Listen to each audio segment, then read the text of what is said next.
Hey everyone, and welcome to the first episode of Redstone Revolution.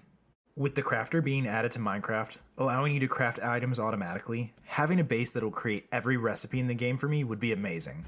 In this series, I will build automatic farms, automatic crafters, a massive storage room, a central control room, and hopefully a gorgeous base around all of it. Loading into the world, I start gathering the basics: wood, cobblestone, food, and a bed. After ensuring I can make it through the first night, I started looking for a place to settle down. While exploring for a place to live, I found a sunken ship, and I hoped it had a treasure chest with some items to jumpstart me, but instead, I got some garbage leather armor and some armor trim. I already knew what I wanted my base to look like, so I kept searching for a large flat area with a good view, and after almost an hour of searching, I found the perfect spot and started setting up shop. First, I marked out the corners of our future base. I decided to go with an 11 by 11 chunk square that's 176 blocks long. Thankfully, the spot I picked barely fits the base's footprint. Next up, we need to start clearing out the land to build the base on.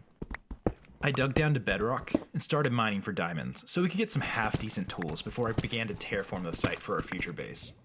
Once I finally got down to bedrock, I started strip mining for diamonds.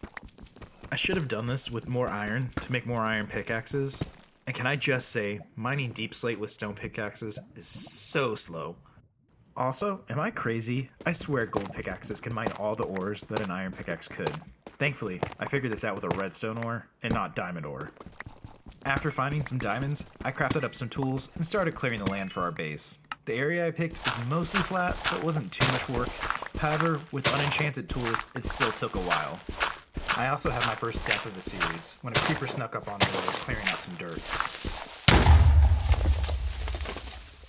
Between clearing the land and mining for more diamonds to make tools as my old ones broke, took me around 6 hours to terraform the foundation for our base. In total, I mined around 14,000 blocks of dirt from the higher areas and placed around 12,000 blocks to bring up the lower parts. With the foundation complete, it's time to start thinking about what we need to build the base.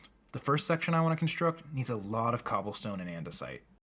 I could mine these resources, or even better, build a farm to do it for me. Today, we will be building a fantastic cobblestone generator by the guys over at Shulkercraft. This farm is not resource intensive and can generate 75,000 cobblestone blocks per hour. The link to their video is in the description. First, I needed to gather the resources to build the farm. It's not too expensive, but I will need to solve our iron shortage to make the hoppers for the storage system. With our iron ore, I started smelting all the components that needed some time in the furnace. I took a quick hop over to the nether, gathered up some quartz, and then headed back to the overworld to craft everything together. Here's everything we needed to build the farm, minus some water and 18 buckets of lava. I won't show you a block by block tutorial. If you want to know how to build this farm, go check out the Shulkercraft video. They do a fantastic job showing how to make it. Getting the resources together to construct the farm took about 3 times as long as it took me to actually build it. The most tedious part ended up being a need for buckets. I only gathered up enough iron to craft the necessary hoppers, so it took me 6 separate trips up and down the 150 block ladder to our mines to collect the lava needed for the cobblestone generator. With the cobblestone generator done, it's time to give it a test run. I'm going to leave it running for 10 minutes and then check back in to see our results.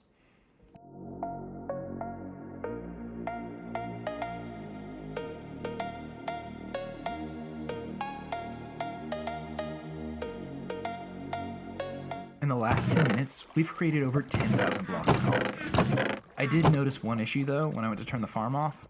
I started taking damage from the TNT, so make sure you're careful when you turn it off, especially if you're playing in a hardcore world. Okay, so now we have cobblestone automated. That's half of what I needed to start making the first section of the base. So we should be ready to start building, right? Wrong. The other block that'll make up the most of the first section of our base is andesite. And even though I always forget about it, you can actually craft andesite. To craft it, you combine 1 diorite and 1 cobblestone. And we already have the cobblestone covered, but what about the diorite? To craft the worst looking block in the game, you combine 2 cobblestone blocks with 2 nether quartz. And again, we already have the cobblestone covered, so how do we automate the quartz? To gain nether quartz without mining, we need to set up a piglin bartering farm, where we'll turn gold ingots into different drops, one of them being quartz. To automatically generate gold ingots for the piglin bartering farm, we're going to need to build an auto crafter to turn gold nuggets from a zombie piglin farm into gold ingots. And if we want to make a zombie piglin gold farm, we will need to get onto the roof of the nether Unless we feel like placing thousands of slabs or buttons to spawn the proof the nether. And I really don't feel like doing that. So yeah, we have our work cut out for us. Go ahead and drop a like on the video if you enjoyed it. Leave a comment if you have any farms you want to see me build, and subscribe if you want to be notified when the next video comes out. Thanks for watching!